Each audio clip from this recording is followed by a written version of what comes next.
জুলাই গণঅভ্যুত্থানের ২ বছর পূর্তি উপলক্ষে চট্টগ্রামের আনোয়ারায় জুলাই গণঅভ্যুত্থানে শহীদ ও আহতদের স্মরণে দোয়া ও মিলাদ মাহফিল অনুষ্ঠিত হয়েছে।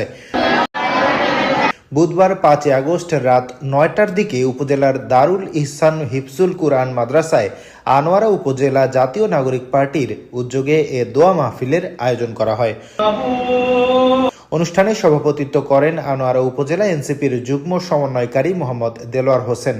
প্রধান অতিথি হিসেবে উপস্থিত ছিলেন এনসিপির জাতীয় নির্বাহী সদস্য জুবাইরুল আলম মানিক। এ সময় আরও উপস্থিত ছিলেন রেদওয়ান হৃদয়, শহীদ আহমদ নূর, সাজ্জাদ, আরিফ ও রাসেল সহ এনসিপির স্থানীয় নেতাকর্মীরা। দোয়া মাহফিলে জুলাই অভ্যুত্থানে শহীদের আত্মার মাগফিরাত এবং আহতদের দ্রুত সুস্থতা কামনা করে বিশেষ মোনাজাত করা হয়।